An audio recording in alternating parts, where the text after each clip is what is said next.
Good morning, back at the T4.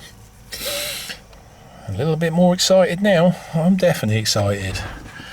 So we brought the instrument panel back, and as you can see, we've got the digits working. And what I did is I put the ignition on, and I didn't have any of that at all. But nothing goes to plan, does it? Absolutely nothing goes to plan. And I found there was another power supply to go towards it. So that might have been the reason why I never found anything wrong with these, but cleaning up brought these back to life. So it was a well worth project. So I'm looking at the drawings, and the drawings to power this up is a black wire. And I ended up looking on the terminal on the back of here, which is I think H4, and on H4 of course we've got a blue and white wire which had been taped up, and this is the black wire which comes from the ignition, and it goes into terminal 15. Terminal 15 then runs the glove block light, the instrument panel, and I think there's a few other bits and pieces, but that's basically all I'm worried about at the moment. I did say at the start of this, didn't I? I said all these loose wires were going to come back and haunt me, and they did. So we got that plugged in, instrument panel works, still turns over, still don't start, but we'll worry about that later on. But what did happen, it was frightening, and I nearly went back to where this all started. So now I can actually give you an idea of what actually happens at the start, and damn, I prove it. So what I did is once I soldered this up, I put the ignition on, and I'm not going to do it, but the actual dash panel was rattling like hell, and even this fuse box was moving. So I turned the ignition off quickly. And remember, I told you, if you're watching from the start, that these two wires here got hot at one point, and that's what. And I put my hands on here, and Jesus Christ, yeah, it was red hot.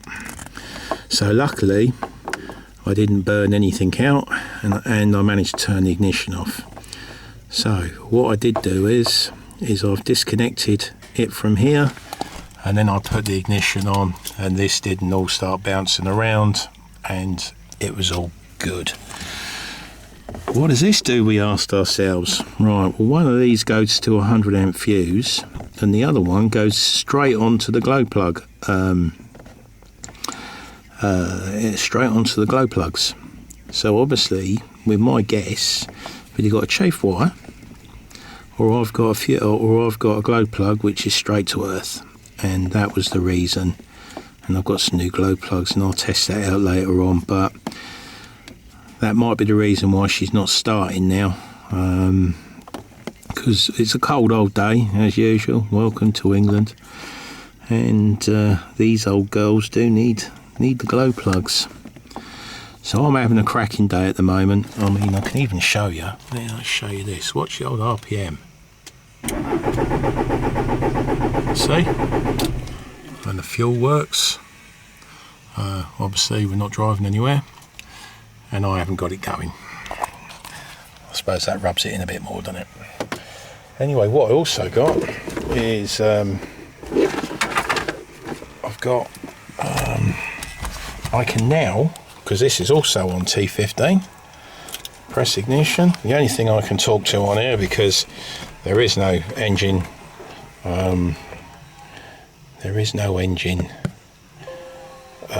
electronics. It ain't got any ABS, like I said. It ain't got any airbags on it, thank goodness, because that looks like an aftermarket steering wheel to me. And as you can see, I can talk to the dashboard. Well, hopefully it helps me talk to there are no fault codes. See that? That's it. go back, and I mean you can even do the output tests. So you press click and then press there, next at the bottom, and then you got the analog, and there we all go. Look at that lot, ain't that pretty? Oh, I'm well happy, definitely happy. Now I go back to normal and I click the buttons.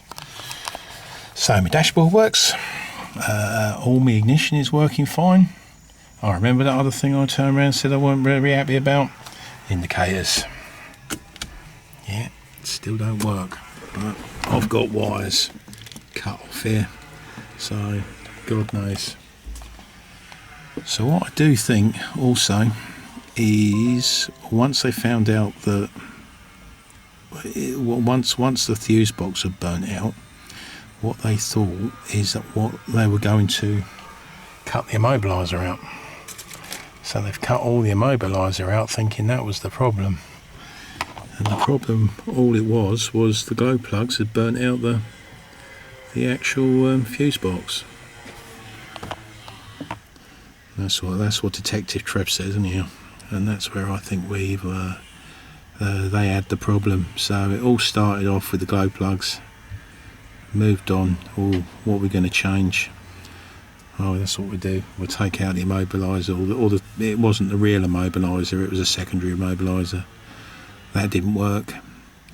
Oh dear, I'm in too deep now. I'm just going to leave it. So I haven't really got it going yet, but I would say I'm about 75% there now. And then I've got to tidy all this up and sort a few wires out. Right. Thought I'd give you an update on where we're going. But we're having a really good day. We're having a cracking day. Weather's still crap. See you later.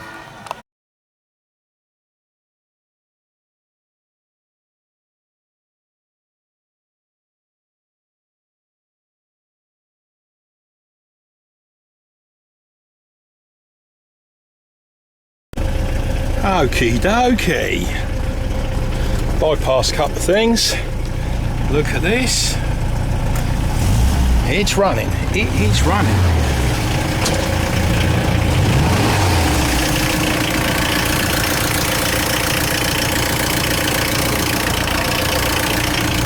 We've got it going.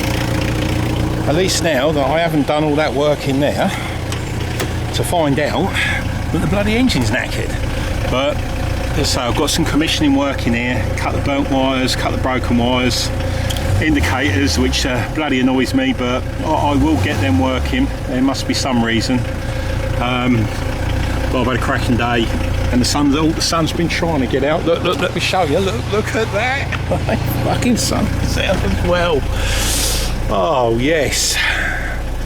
Please as punch, as I say. All I've got to do now is just, as I say, tidy this rat's nest up, and then just find out why a couple of other bits and pieces don't work. But as I said, the reason it went wrong was, obviously I've got the glow plugs got to be done as well, but I'm going to leave that to Beetle Link. They can do it. All I'm coming in to do is sort out this mess here and get it going, because yeah, please as punch. Anyway, you've been watching all of them, thanks for watching. But as I say, once I've cleaned it all up, I'll just do one more video, but I've got it going, and everyone's going to be happy. I'll catch you later. Bye.